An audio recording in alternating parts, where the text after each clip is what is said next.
On your left side is the eldest female South American sea lions that we have here. And according to her trainer, she is the prettiest.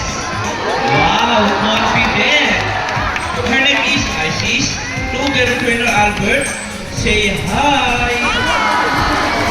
While on the other side is the youngest female South American sea lions that we have here. And that's make her the cutest. Oh, don't be shy, girl. Her name is Ira. Together with her Jan, say hello. Now guys, let's continue. Do you have an idea why they're called fin or feather-footed maracamars? Any idea? Do you have feathers?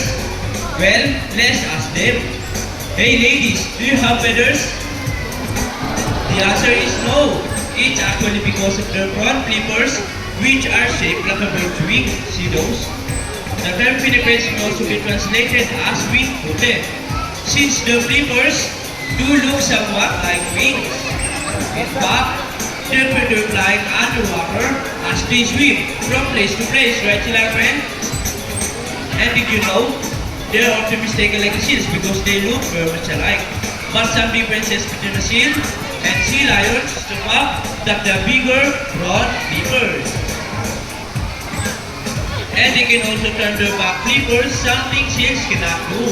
As a result, they can walk upright, wide on land. And that's the fine demonstration. How about from a prosperous sea lion, friend? And you know what, guys? They have this long and flexible neck. How flexible? Well, check this out. So flexible, right? How about a prosperous sea lion, friend? And as you can see, their body is covered with a thin coat of short, coarse hair. And their whiskers help the sea lion sense of touch. They contain nerve fibers, which make them sensitive. Ooh, nice man. Hey! They will also use the whiskers to aid in navigation or to detect vibration from prey in the water. And their small external ears give them a good sense of viewing both above and below the water surface. Sea lions, like many marine mammals, can see with both above and underwater. And have a keen eyesight but no color vision. In the wild, they inhabit waters close to shore, flat rocky tide pool, and have a preference for rocky beaches. They have excellent climb ability, which can easily scale rocky cliffs. Check this out. Fully strong front flippers. Now, let's talk about those swimming abilities and start with Ira, the cutest.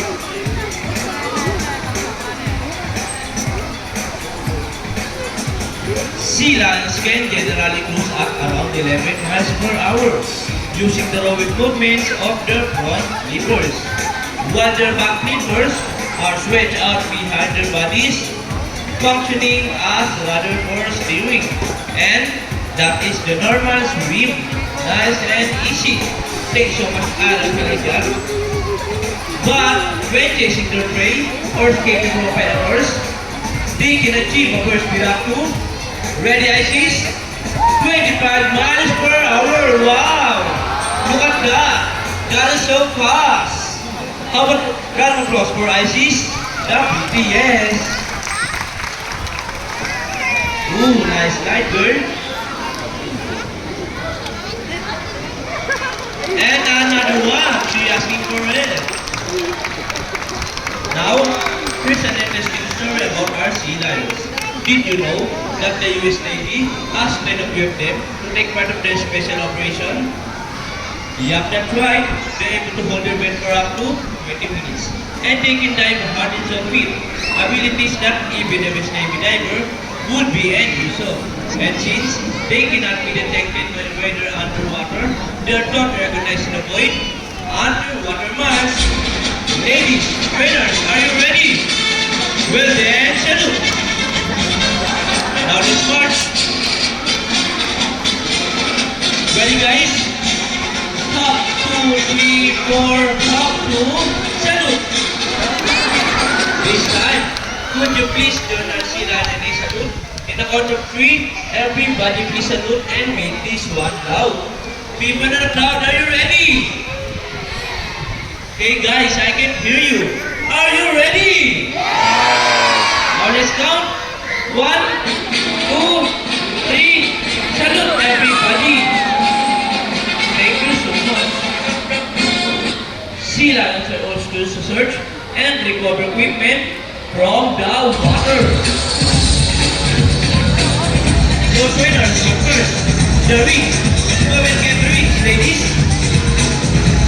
And they got it. How about one of them? Sea lion man. Great job, ladies. And another one. They're asking for it. Okay, winners. What's next? The ball. How do you think they get the ball? It's A. Ball back. Careful, ladies. Almost there. Careful.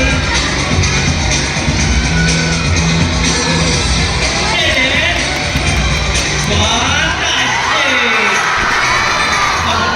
Excellent work. Excellent work, ladies. Now this time, would you like to say the number from our Silan friend? Hey guys, where's the energy? Would you love to see them dance? Well, music maestro.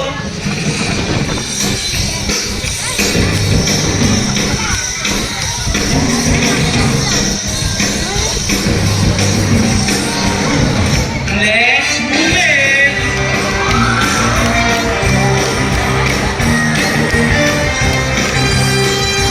Clap your hands and fight them up.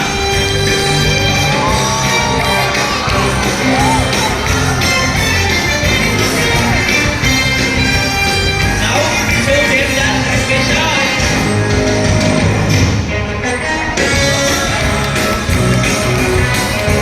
And the people dancing. Rock and roll like this. Into the water. The water ballet. Twist and turning. And twisting, ladies. And around the world we'll go. Round and round.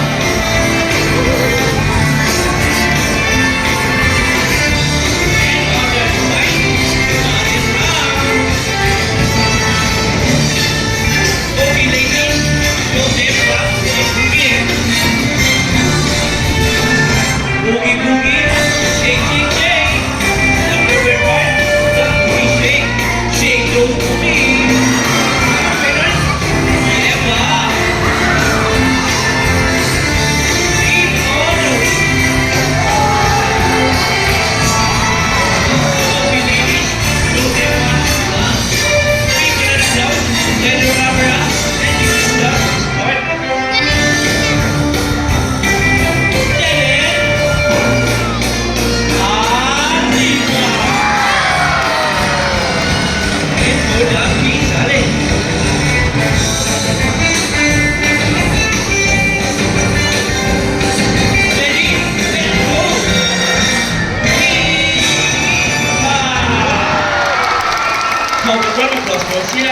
Winners as well for the great dance number is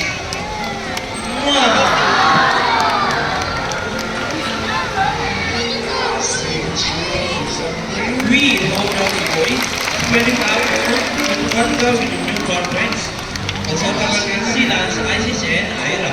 And we also hope that even after you leave, you will take the experience with you wherever you go. And remember that what we do here on land, where there is your way in the sea. Sea lions like and animals cannot survive from the environments. So, let's keep our surroundings clean. Aside from pollution, there are many other threats that survive all over the world, such as climate change and illegal hunting. You can learn more about this inside our ocean area. Always keep in mind that we are the steward of our planet and each one of us must do what we can to protect the soil and the inhabitants of our mother earth when it comes to.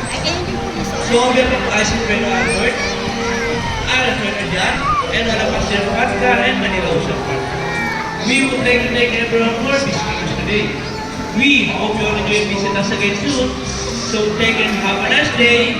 Say goodbye now from Silan. Say goodbye now. Thank you for watching.